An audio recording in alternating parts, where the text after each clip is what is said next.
Welcome to the Rock Fight, where we speak our truth, slay sacred cows, and sometimes agree to disagree. This is an outdoor podcast that aims for the head.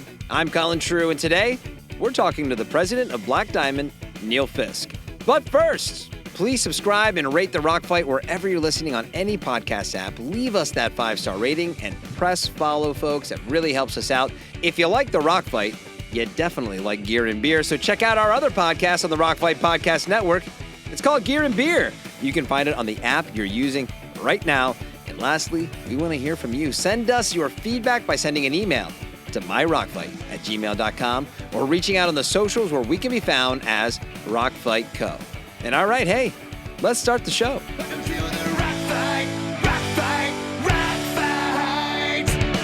A few months back, news broke that Black Diamond would be quote-unquote narrowing their focus. After several years of trying a bit too much, the brand found itself in a position where it was a bit overextended. And the new brand president, Neil Fiske, along with the backing of BD's parent company, Clarus, announced that they were going to be slimming down the brand, so to speak. We spoke about this story here on the Rock Fight, and at the time, I remarked how impressive it was that Clarus would back the brand in this way, actually supporting the brand by publicly acknowledging that they needed to shrink in order to achieve their potential. Then a few weeks ago, news came that BD had entered into a new type of partnership to take over Wilderness Exchange, a Denver-based retailer, while that retailer kept the current ownership intact. You can hear more about the details of that deal by listening to the episode of The Rock Fight when Wilderness Exchange owner Don Bushy joined the show. Just went up a few weeks ago, shouldn't be hard to find. And to say that BD is doing things differently than many of their outdoor brand peers is an understatement. BD is relying on the tenets of what built our industry to forge their future path, and I wanted to understand more. So I reached out to Neil Fiske, who joined BD as their president in 2023 after years at brands like Eddie Bauer and Billabong, and asked him to come on the show to dig into what exactly is happening in Salt Lake City. So, welcome back to the Rock Fight, where today we're talking about Black Diamond and finding out why climbers make better business leaders with Neil Fiske. All right, well, we're here today with President of Black Diamond, Neil Fiske. Welcome to the show, Neil. Thanks for being here. Thanks, Colin. Great to be here. David, good to see you. Good to see you. How's September in Salt Lake City right now? Is it starting to cool off a little bit? What's happening in Utah? Oh man, this is the perfect time of year. I love early fall. Lots to do, lots to get out and get after. So, well, I'm a Colorado native, so I've been on the other side of the who has the better snow debate for many years. Well, it's Utah. Of course. Well, I appreciate you coming on. We've been talking about this a little bit and excited when you agreed to join because, this past March, it was announced that you guys, Black Diamond, would be narrowing your focus, right? Meaning the brand had become, I think you said, a little overextended and you wanted to scale back and put climbing at the center of everything you do. We covered this on the Rock Fight. I remember Justin Hausman and I talked about it, and thought it was a really interesting move, and I was very positive on it given the kind of circumstances around it, which we'll get into in a second. But this all had come after you'd been on the job for just over a year, and I don't want to spend time looking backwards. I mean, companies evolve, things happen, risks are taken, and we end up where we are. But you're brought in, to sort of set the stage. And given Black Diamond's clout in the climbing community, I mean, is it a fair analogy to say that first year was kind of like, putting your fingers in leaks in the dam? I mean, there's obviously real strength to the brand, but then just so much going on. There's just almost too much for the whole thing to work as well as it could. Is that kind of where you ended up when you got into the chair? Yeah, well, I'm not sure I'd describe it as putting fingers in the dam. More just like dollar bills shooting out around your fingers. I think it was maybe a confluence of the whole outdoor industry and sort of a reset year.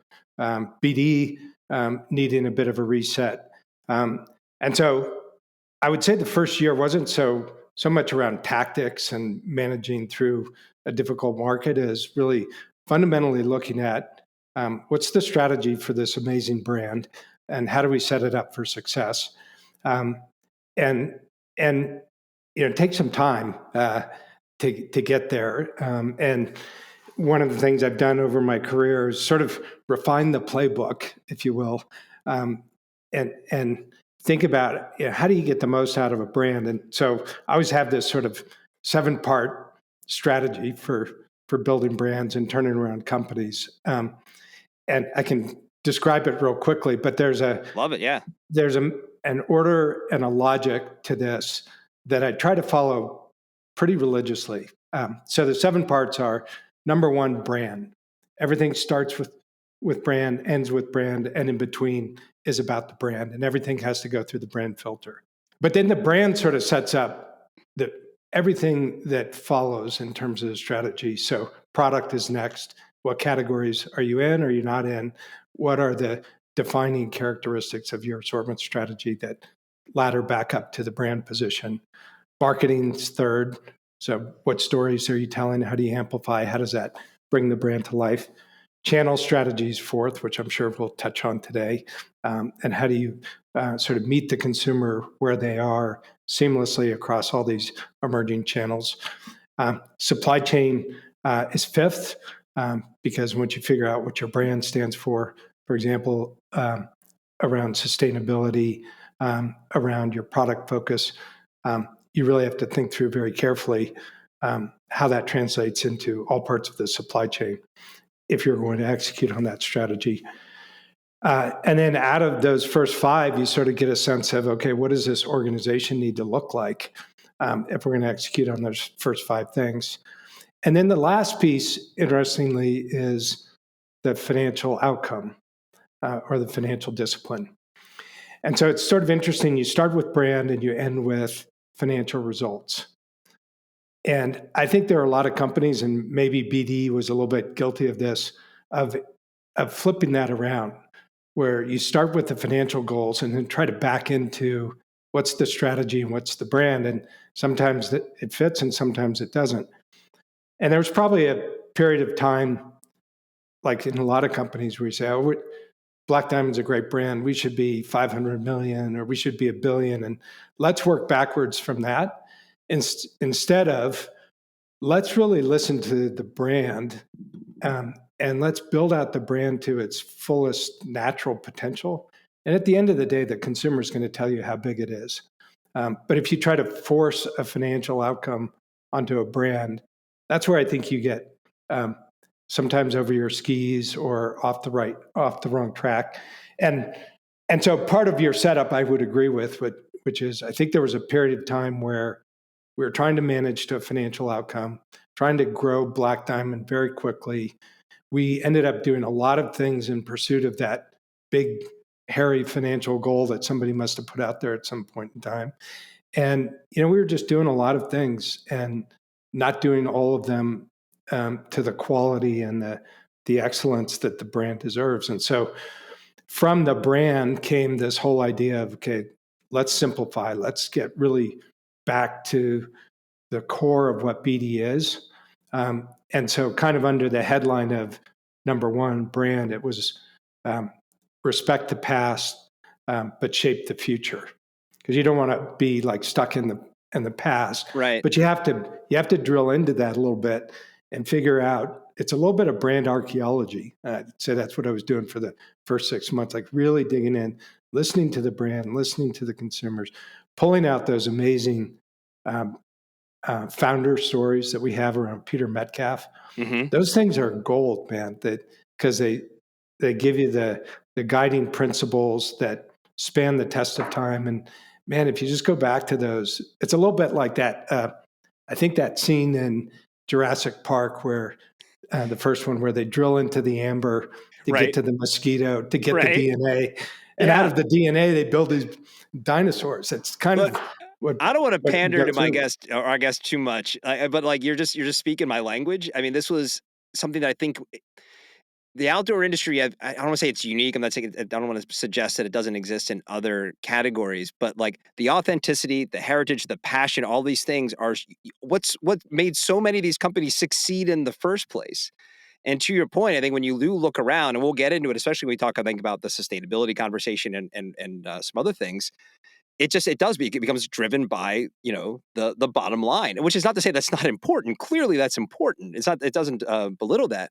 But I mean, when I was at Polar Tech, I mean, we had a bit of a saying of like, if the guy in the room that's running the meeting is the spreadsheet guy, the one it's like, we're just plugging numbers in and saying, oh, that'll work, that won't work, and not the brand or product people. We got a problem. We're not going to do well in this meeting, right? Like, we need to talk about product innovation and all these other kinds of things. And I think this kind of stacks up, because the thing that was really interesting to me about kind of the narrowing of the focus story, and I mentioned on the podcast a few months ago when that came out, was the support from your owner, from Claris. Because I think there's a pretty decent history of whether it's PE or just a natural owner or whoever it is, though. But if a brand is owned by somebody and things start going poorly, there's a lot of times they'll just punch you. It's like, this isn't working out anymore. Didn't work out the way we thought you. We'll sell you off, or they'll shutter you.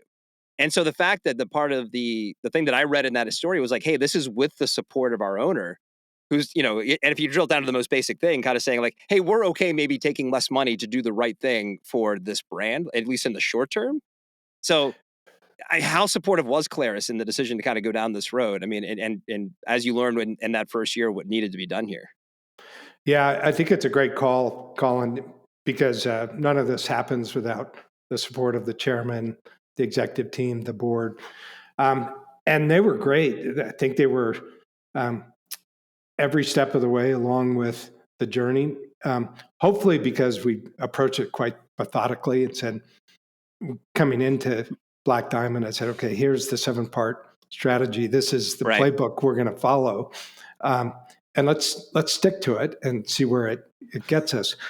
And I think ultimately, I give a lot of credit to Warren Canners, because probably we've tried some different things in the past, and this was really a chance to step back and say, okay, let's start from fundamentals around what is this brand, and let the brand path unfold, and get the core of the business to be really healthy. Is it because Warren is the chairman of Claris? Is that? Yeah, he's the executive chairman of Claris, and he's owned the brand or been part of the brand for over 10 years now, and probably seen things come and go. It's as happens over a decade. But this was really, I think, a great chance for us to say, let's simplify. Let's get back to the essence of the brand, because what do you have when you own a company like Black Diamond, or you own a big part of it? Fundamentally, first and foremost, you own the brand. Then you own a company that houses and nourishes the people that support that brand and the culture that forms around that brand. And of course, you have assets, but the assets are worthless unless you have the brand. And so again, like, I think if you start with, okay, let's get the brand to be exactly what it was intended to be and what it could naturally evolve to become, the rest of the stuff will start to fall in place. And so it was great. And Warren and the board were 100% behind it. And I think Warren said it at one point to me, which was a really pretty interesting revelation. And I have to admit, I hadn't heard this too much over the course of my career of running companies. He said, I'd rather just have a smaller, more profitable company that's a better brand. And that's super powerful. Like, that's great. Kind of get that permission and that support very often. So should be the tagline to the OIA. I feel very fortunate. I think we all do, to kind of have that permission and that runway to do what we need to do. I was just a couple things. I still would have loved to have seen that first meeting where you present your strategy. All right, everybody, I've done my analysis. We're going to sell less. We're going to make less money, and we're going to make, it's going to work out. So it's still a tough call to go right in there and say, all right, I've got the plan. We're going the other way. Well, yeah, I hear you. The thing that, the thing that was interesting, there are a few kind of catchphrases, mantras that came out of that piece of strategy work. And again, these are principles that have served me well over time. But one of them is do fewer things bigger and better. Yep. And And one of my colleagues once said to me, that was something really powerful that you said, and it answers almost every question I have, which is Right. just do That's fewer great. things, really Yep. focus, and the growth will come. Yeah. Yep. And we were really the opposite of that when I came in here. When I came in, it was like lots of stuff against the wall. Let's see what works. And that just, as you would expect, kind of burns people out. Lots of starts and stops, and you can stall out pretty quickly that way. So how is the focus narrowing going? When you look ahead, or what are your expectations now? I mean, what, 6-7 months into the process, at least from the announcement of it? How's it all shaping up? It's going well. It's as you would expect, methodical, and it doesn't sort of happen overnight with this What? industry, particularly on the hard goods side with Yeah. really long product lead times. Yeah, right. Sure. And so it takes a while to simplify the portfolio and all the activities that go around it. Yeah, and that one of the interesting things about this strategy is it's actually completely 100% congruent with the principles of climbing and alpinism. Because think about it, alpinism is always about edit, edit, edit, do the most with the least, everything you need, nothing you don't, and simplify as much as you possibly can. And of course, you have to have a good route, and you have to have good planning, a good team, and all that other stuff. But if you carry too much stuff, you're not going to make it. And I think the same is true in business. And it's hard to simplify. It's one of those things when you probably look at businesses sometimes like Apple or something, and after the fact, you say, God, that business is so simple. And it looks easy after the fact, but getting there is actually very difficult. So all the way back to your question, it's going well, but it's not a one-shot deal either. It's not like a typical restructuring where you say, okay, on day 90, we're just going to chop off all this stuff. Right. It's much more like you're getting in shape, going to the gym, building a routine, and getting better and better, leaner and leaner. And that's an endless journey. Like where we'll be 2 years from now, I think we'll be even more simpler, and more lean and even more focused. But it's not a one-shot deal, and it doesn't happen overnight. Well, so then you were back in the news, outdoor news cycle a couple of weeks ago on the retail front, and you could tell us if this is part of the plan or if this came out of left field. But you're setting up a new relationship with the retailer Wilderness Exchange out of Denver, and not just an ordinary shop and shop, but turning Wilderness Exchange into a Black Diamond store. We had Don Bushy from Wilderness Exchange on the Rock Fight a few weeks back to get his perspective, but to get it from BD's perspective, why this particular move on the retail side with this particular retailer? So it's interesting, and I thank you, by the way, for bringing Don on. He's such a that was a pleasure. Great character, and gosh, what an He'll be icon on of the again. industry. I love that guy. Yeah, he's great. And it's interesting, and I think kind of this is a little bit of how this process should work. So early on in my tenure, I said, one of the foundations of this industry and this business is the specialty channel. And I'm absolutely convinced that that's the top of the distribution pyramid. And that if, as Peter Metcalf said, our mission is to be one with the sports we serve, you can't do that without a very strong specialty channel and relationship with those specialty retailers. And I think that when I came in, that was an area that was maybe a little bit neglected, maybe a little bit raw, actually. And we needed to invest in it. So Heath Christensen, by the way, Heath was another great member of the great BD rehire. We got him back from Cotopaxi after he had defected a few years back. And so Heath and I hit the road, and it was really just a listening tour. And we went through Colorado, and we met with all of the most important, we call them cathedral accounts, the ones that really sort of shape and define the industry, have over the years and will in the future. And as part of that listening tour, we met up with Don in Denver, and went to coffee, and he was really very open about what's the future of retail, particularly in an urban location like downtown Denver. Yeah. And so we had a really good discussion, and he came back a little while later and he said, would you all want to take over my location as a BD store? And we said, well, maybe there's a more interesting way to do this, because what if we brought sort of the best of what you do with the best of what we do together in a partner format?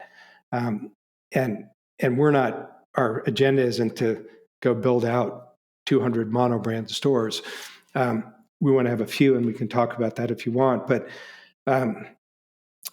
we sort of planted the idea of maybe we could do something along the lines of a partner store. Mm-hmm. And of course, you have to have a couple conditions to make those work. One, you have to have the right partner. Two, you have to have the right attitude coming in as Black Diamond. Like we're not there to tell Don how to run his business. The reason we're partnering with him is he knows his customer, he knows his community, he knows what's going to work and what's not going to work, and we're investing in that trust that we have in Don to represent our brand, but more importantly, the sports we serve in the best possible way to that community. And I've been in retail a long time. I think it's always been about experimentation and trying new things. And some things work, some things don't. But one thing for sure is you can't stay still. And I do believe the specialty channel will evolve. I think it will survive and it will become healthy again. But only through these sort of partnerships and trying new things and seeing what resonates with the consumer. Do you see a world where there might be more of these? I mean, obviously, this could end up being a one of one, and even if it goes well, it doesn't necessarily mean there's other people out there who would even accept an offer if you went looking for it, right? But if it goes really well, is it something would you consider pursuing doing it in other places? Yeah, for sure. I think we need to, of course, prove it out here. But I think the model is really interesting, which is like, how do you make more money, and how do we make more money, and how do we create a better consumer experience? And how do we break up if we need to break up? That's got to be that's a tough conversation in of itself, I would imagine. Yeah, I think you go into it with eyes wide open that this is something we're all fully committed to, and again, the consumer will vote. The consumer will tell us where we go. I do believe fundamentally, if we're connected to the community and we listen to the consumer, it will work because we'll adapt it. We may not have the right ideas on day one, or even 6 months in, and it may take us a few iterations to get there. But that's one thing I love about like what Don brings to this table. He knows that customer, he knows that community in a way that we do at a certain level, of course, but not with the sort of intimacy that a specialty retailer would know their local market and their community. Yeah, well, you mentioned mono stores. Like, so you were the CEO of Eddie Bauer back in the day, right? So you definitely know a thing or two about having your own retail stores, right? Is that, you mentioned that'd be something you're looking at doing. What is the upside of that? I mean, is that a... Well, let me interject real quick based on that comment. The concept of the shared space, right? That you this is a Black Diamond store, but from day one you are having competing and diverse brands. Where did that come from? Because I personally think that is the future of this type of model. Strong single driver, but with a shared environment for the customer. I mean, it's the consumer now that's for their benefit, right? For that experience. Where did that come up in this conversation? Yeah, great question, David. So, and again, we're trying to be relentless in our focus on brand principles. But if I go back to Metcalf's original vision statement, be one with the sports you serve, doesn't say that limits you to just offering your product. It means you have to offer solutions to your consumers to give them a better experience, to find how we progress the sport, to figure out how we innovate.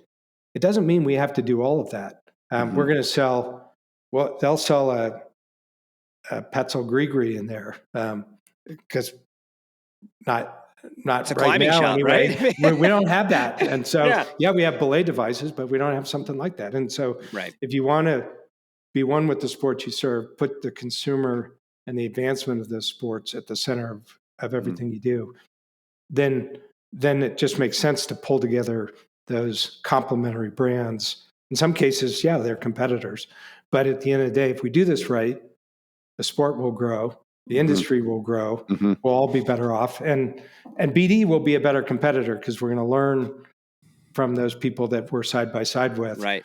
And we try to be humble too.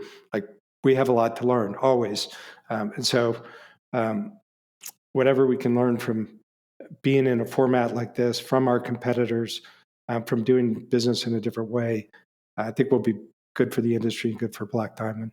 Well, so back to what I was asking about the mono stores, what advantages does something like that bring you when we won't get those kinds of learnings, right? I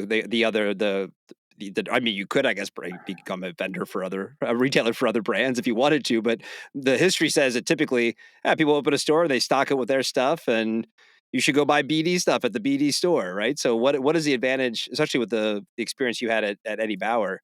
What is the advantage of doing something like that? It's interesting because in my career arc, I started the first CEO role I had 1,600 stores. So All right. it was all, it was basically all brick and mortar, a little bit of Right. e-com. So Did you visit all 1,600 over the course of I your didn't. career? No, I never knocked off all 1,600. But Come on. I Come spent on a now, lot of time Neil. on the road. I did, yeah. That should have been the first 10 years of your career. I got to get to all the stores. Yeah, I don't think 10 years would have done it. But anyway, Right.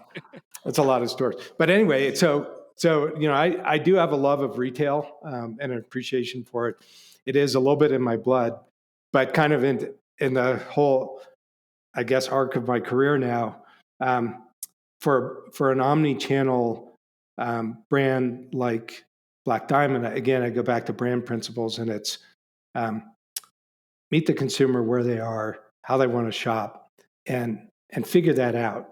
So therefore, what does that mean for Black Diamond? I think that means we need to have a handful of stores that we control kind of as laboratory stores, where we present our assortment in the fullest and best possible expression of the brand. And we're constantly tinkering, and we're getting that quick feedback. And maybe that's 10 or 12 stores. It doesn't need to be more than that. But there's very rich learning from having that kind of controlled environment. And I think that's the benefit of a monobrand store in this network. And what we do then is, from that learning, we say, okay, we can now go to either a partner store like Don and say, we've tried these three different ways to merchandise trekking poles, and this is the way we found works best. Right. And so he benefits from that because we've proven it. We're taking proven results to the channel, and we're a better, more informed partner than just, here's a planogram, figure it out. We're kind of in the experimentation and learning and iteration with him. And I think even that's true with our specialty accounts. It's interesting because a lot of times what a specialty account will ask us is, what sells in our trade area through your D2C? Interesting. And what are we missing that you're selling, that you've proven? And so I do think that, and it's easy to sort of turn this into a cliche, around 1 + 1 is 3. But I think that if you do this right, the work that we do on our monobrand formats, and that includes e-com, should be to figure out how we grow the brand for all channels. And so we end up taking those learnings a lot of times and rolling them out to wholesale. We also, even to the product point, now we have kind of a quick to market product strategy where we might take a product first to our 10 or 15 stores in e-com and figure out what's the consumer response, how deep to buy it. And then the next season, we roll it to wholesale. And then we go in much more intelligent around how deep should our retail partners buy this? What should they buy? Because, of course, a big part of the waste in this whole system is we're always overbuying stuff or underbuying stuff or buying the wrong stuff. So if we can prove that out in our own formats and then roll it to our retail partners in specialty and key accounts, they'll make more money. We'll have less markdown, less waste. And so that, I think fundamentally, I view mono brand retail as sort of pushing the bounds of where the brand should go, and then taking those learnings, codifying them, and rolling them into commercial success for our retail partners. It's funny to reflect and kind of hear you talk about this, and I hadn't really thought about the potential of a wholesale partner asking for you guys for feedback from your own D2C efforts. Because my career, one of the formative parts of my career was as a tech rep in the mid 2000s, where I was literally almost thrown out of stores because I was there on behalf of Timberland, and retailers were mad because Timberland had sold on their website, right? Like, we don't want any part of you. Like, that's not, you're putting us out of business, and they still had almost the power to do that at that time. Then it flips 100% the other way 10 years later, where now it's like, we're only doing D2C, And then we realize, actually, wait, brick and mortar is important. Wholesale is important. And now I kind of feel like maybe we're on this precipice of this incredibly interesting next 10 years where maybe the two things are sort of figuring out how to kind of coexist with each other, and then the learnings can benefit each other. And yeah, if I own my own shop, I could approach a Black Diamond and say, hey, how does this work? You guys have your own stores. What works for you in that? And then kind of get that information versus 5-6 years ago, where I don't think anybody would have thought that would be even a question that would be appropriate to ask, Yeah, no, exactly right. And, one of the things that's just, I think, kind of in that journey that you just described is it's a trap we've all fallen into, which is, is it a channel first strategy or is it a consumer first strategy? Yes. Because again, the consumer will tell us what makes sense and what doesn't, and what learnings can be shared across channels. And the consumer's never gone guardrail to guardrail, brick and mortar to all e-com. They don't care. The best consumers have always been multi-channel. Right. They shop in specialty, they shop in key accounts, they shop brick and mortar, they shop online. And by the way, I've looked at this in 10 different categories, and the multi-channel shopper is always worth 3.5 or more times the single channel shopper. And there's a little bit of correlation versus causality issue in there. Sure. Because the best shoppers tend to engage more with more channels. But it's also true that when they engage in more channels and more touch points, they're more engaged and they buy more across all of those channels. And again, I think it's kind of like get to the consumer insight and what does the consumer want to see. And that's fundamentally why I don't believe specialty will ever go away, and it needs to be healthy because, man, you watch the consumers in a specialty shop, like we had a Golden Carabiner event up at Climb On in Squamish. And it's just incredible, the energy and the culture around Climb, and the engagement between the retailer and that Climb community. And you can't get there. You can't get that anywhere else. And by the way, those are the kinds of events we should be doing more of, because I think they build the sport. They invite people in. You don't have to be a 513 climber to go to a Golden Carabiner event. You can go out and have fun, climb with some partners, have a sense of camaraderie, friendship, community, good party afterwards, free pizza even. That I think we need more of that. But those kind of events only happen in partnership, I think, with a strong specialty channel that builds that local community. It's absolutely critical. The last thing I wanted to talk to you about was I wanted to take advantage of having the head of an outdoor brand here, because we talk a lot about this topic. It's kind of a passion point for the Rock Fight about on the circularity and sustainability conversation. Because on a recent show, Dave and I talked a lot about the efforts made by brands when it comes to the sustainability and circularity that end up feeling kind of box checky. Whether it's the secondhand shop, aka re-commerce or upcycling. the root of environmental issues in our industry are in the manufacturing and distribution of the goods, right? So, and to change those two elements is a very costly endeavor, but it really, I applaud the brands who are, hey, we're finding out different ways to improve what we're doing currently. And those are great. Those are admirable. But it's really the only legit path to how we change things, making for the better, is kind of addressing how we make the stuff that we make. So, and it may not be fair, but we do put a lot on the backs of the brands in the outdoor space. I mean, brands end up being sort of our celebrity, or our, the people that we look to the most are the brands. And they're also the ones with the clout to change things. So as you reflect on your stops at places like back at Eddie Bauer, or the products that we part of, your range in the future at Black Diamond, particularly on the apparel side, like, what is the right approach here? Like, how, because I have a tough time sometimes looking at some decisions being made and saying, like, well, that just feels like you're really unwilling to forfeit profits, right? And because in order to do something better. So as someone who sits in the chair of one of these brands, and all the things we've discussed today and the complications that go with it, how do you even mentally wrap your head around the right way to approach circularity and sustainability? Such a fundamentally critical question, industry defining question, I think maybe existential sort of question. It's big and heavy and all encompassing. I never said it was easy. No, it's not easy. So, well, one of the things you said on your last podcast, which I agree with, and I'll pivot off of, is I think you have to approach this holistically, not in little parts. So then you go back to what I said at the top. Everything starts with the brand. So I think the first question you have to ask yourself, and I ask myself, and we ask ourselves, is how does this whole agenda on sustainability fit with the brand? Because that will lay out everything else that follows. And one of the great things I think about Black Diamond is from the inception of the split between from Chenard Equipment into Patagonia and Black Diamond, sustainability has been absolutely at our core. Like, we were born out of the clean climbing movement. And there's some it's such a powerful analogy.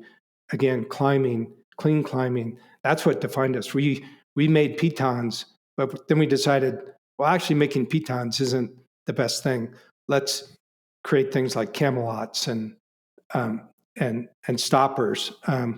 And I think that there's a great quote, I think, from Doug Robinson when he talked about clean climbing, and lots of words around that, but is he distilled that down to say it's clean because the rock is left unaltered.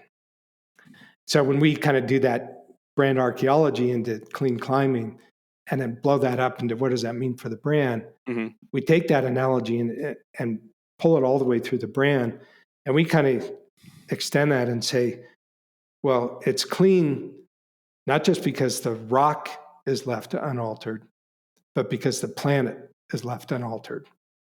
And that's like one of those kind of big aspirational statements that we're always working towards, and know that we've got more work to do. And then out of that sort of point of view comes our sustainability focus, and I can describe that. But I think the key point is, for us, we try not to talk about this a lot. We try to do it and prove it, and then highlight the results. But we're not going to put out a bunch of promises. You won't get that on this podcast. Sorry to disappoint. You're in a small group that feels that way. Because well, I think from the get-go, the Black Diamond's about prove it, show it, do it, show us how to do it. And I don't think we are a Johnny-come-lately to sustainability. I think it has always been at the center of what Black Diamond stood for. And again, a lot of it goes back to the principles of climbing. Do the most with the least, simplify as much as possible. Don't take anything up the mountain that you don't need. And kind of everything you need, nothing you don't.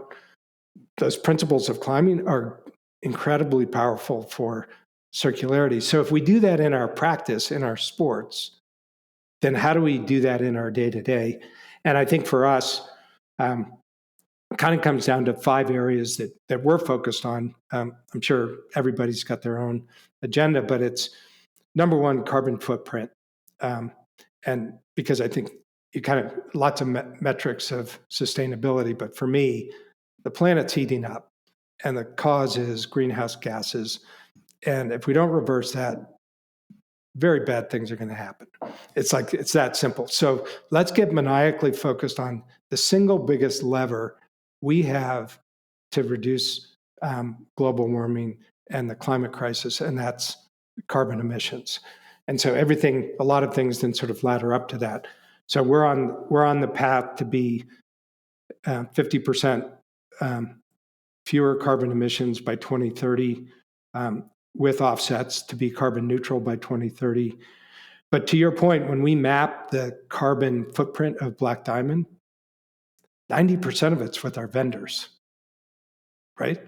So if we're going to get to that goal, what does that mean? Well, guess what? They need to change. They need to change. And guess what? Yeah. That thing about fewer, bigger, better, answering every question, it answers that question too. Like we are pretty significantly scaling back on the number of partners we have, the number of factories we're in, because that will allow us to work more closely with them to change the way products are made. We'll have more influence with them. So having fewer, bigger, better suppliers is absolutely critical to actually making a difference in carbon footprint and the materials used. Just as an aside, I think we looked at this the other day. We were in 6 months ago. We were in 18 apparel factories, and we're getting that down to half of that. That's great. To 9. And and you don't think about like all the transportation that goes with less than full truckloads and the movement around stuff. 10, 15 years ago in supply chain would have been, let's have more suppliers and let's pit them against each other. And if you're not happy with the cost, you go counter source a product. And you ended up with these supply chains that are really fragmented and very inefficient at the end of the day, despite the fact that you're trying to get more cost out. So I think really picking partners, narrowing the focus on what we do, what our partners do, that's key to unlocking the carbon footprint. We've got a big campus project going on to make the BD campus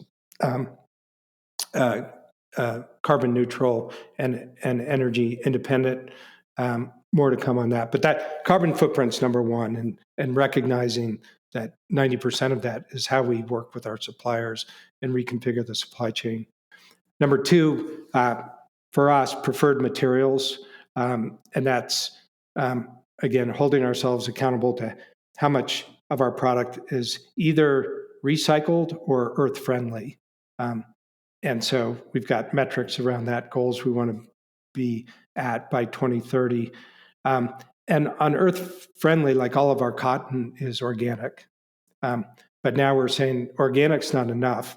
You can actually take cotton as an agent of change here and say there are regenerative cotton farming practices that actually take carbon out of the air, sink it into the soil, and actually there's such thing as carbon positive cotton crops. So like, how do we lean into that? That's way beyond just organic, which is good. Let's use less pesticides. That's a good thing. But actually, if we can use agriculture to start to take carbon out of the atmosphere, how cool is that? So work going on there. That's 2. 3, which is a big deal, I think is often overlooked, is simplification. Simplify, simplify, simplify. And you've said it on this podcast before. There's just too much stuff out there. And so we're just trying to say, let's just do fewer things, bigger and better. That will lead to less waste, less markdown, less stuff going in the landfill. Our suppliers will be more efficient, even to the point where we're thinking about component simplification. So how do we create more standardized components across our trekking pole lines so that they stay in use longer and we don't have to manufacture as many parts? It's a huge unlock. I think it's maybe one of the least appreciated unlocks of sustainability is just that edit, simplify, simplify. And it's better for the consumer, better for the channels, better for the planet, and better for your bottom line. It's just hard to do. It takes a lot of discipline. So that's 3. 4 for us is product longevity, and that has 3 parts to it. I think, again, this is part of our DNA. Like, we've always built bomber product that should last a lifetime. And the best thing you can do off the bat for sustainability is make products that last. And aren't disposable. But we're thinking about how do we build them to last, but also how do we extend the life cycle of them. So a big push on spare parts, so that when your trekking pole breaks, you don't have to buy a new one. You can get a part for that. Yep. And those parts are more interchangeable. A whole service platform that goes with that, extending the life cycle of a product. And then there's sort of an end of life path. And one of the things we are working on is to take, for example, there are 2 grades of aluminum in a lot of our product. We're working on a process whereby we collect those products with those 2 grades of aluminum, we sort them, and we send them to our supplier partners, and they're melted down and they're put literally back into new Black Diamond products. So a lot of work there, but I think that all of those 3 things, built to last, extend the life cycle, and think about end of life, really get to product longevity. That's 4. And then 5 is, it's just the fair trade part of this. And for us, we're really using B Corp certification as kind of our roadmap there. And we have a lot of work to do. We're probably half to 2/3 of the way there. And so we're really putting our shoulder into how do we get there, how quickly. Again, not making any promises, but that's our roadmap. Those 5 things, we're really clear on. That's how we think we'll make a difference in this industry. Yeah, and for anyone that's true to our heritage. Well, for anyone listening too, and I always, maybe I speak in grandiose terms about like, oh, change your manufacturing process, and then I don't really maybe go into the details of what that means. I mean, even you talking about the new way of new form of organic cotton, like, and if you're developing a new, or if you're part of the development of a new, supply chain for that, that's going to be more costly than the cotton you can currently get. So that's putting your money where your mouth is, more so than just saying, oh, we'll take something and kind of put it into an online store. I just think that those are the sort of first one through the wall has to take a little bit of a beating, whether it's on price or whatever it is, in order to change the thing for the better. I mean, I want an easy thing to point to right now is, what if we had not waited on PFAS, right? I mean, that is, right. I think that is the only conversation to have on PFAS now. Even when I continue to see press releases of like, oh, we have our new PFAS line. Like, great, where were you 15 years ago? That we knew. And so that's kind of what I'm talking about. So I think that those are the initiatives. I think it sounds like you guys are lined up in the right place on how to approach this for sure. Because it is, you still then have the tyranny of the day to day that you have to play in while you're also trying to solve all of these problems. That is not easy to do. No, and I think we're sort of blessed at Black Diamond with a really clear founder story, a really clear set of principles. We don't have to create these on the fly. Go back to, right. There are 3 things that Peter, there were a lot of things Peter said that I think are sort of foundational for the brand, but the 3 that we talk about a lot: 1, be one with the sports we serve. 2, the best days of climbing are in the windshield, not the rearview mirror. And there's sort of, it's a good catchphrase, but there's a call to action there to be progressive and to advance the sport. Yeah. And not always be looking backwards. And the 3rd thing he always talked about was make a difference on matters of great importance and protect what matters. And kind of from a brand, we think about protect what matters. What is that? So sustainability for sure. Access is a big deal. And this is, I think, even more holistic, thinking about how we make a difference on sustainability. If we get people out in the outdoors, they will be much more attuned to environmental protection than if not. And I'll tell you a quick story that sticks with me. But when I was at Eddie Bauer, and I had developed a good relationship with Jim Whittaker, of course, the first American to climb Mount Everest. And gosh, I learned a lot from Jim and all his stories. But he tells his story of coming down Mount Everest after the first American ascent. He said he's coming down, and finally they get to this point on the descent where he can see one green blade of grass. And he said, I fell to my knees and I started to cry. I said, this is the most beautiful piece of grass I've ever seen in my whole life. And he goes on to tell like how formative that was, just in like the appreciation of the planet and the magnitude of it and our role in it. And that's always stuck with me as a call to action to say, if we get people out in the outdoors, maybe they won't find that one piece of grass, but they'll find something that they connect to. And that will lead to stickiness on this agenda and not sort of let it be a fad. And so I think there's part of access that Peter talked about under matters of great importance. It was about protect through the Access Fund and all of the associations we're partnered with, protect the places we play and get people outdoors. And the third part is inclusivity, and not inclusivity as it sometimes gets narrowly defined. But I think for us at Black Diamond, we realize this brand was sort of built on the pinnacle of, the badasses and the elites and the athletes and the mutants that define the sport early on. But that's not all we are. We are still that, but that's not all we are. We are much more about, in being true to one with the sports we serve, how do we bring people into these sports safely, protect what matters, which is them and their lives and their enjoyment of it and their access to it. And I kind of was reminded of something somebody told me early on around Mariah Craner being the champion along with Peter of the 5'8" climber. And that really stuck with me. Like there's real power in that idea that you don't have to be at the top of the pyramid to enjoy the sports that we serve.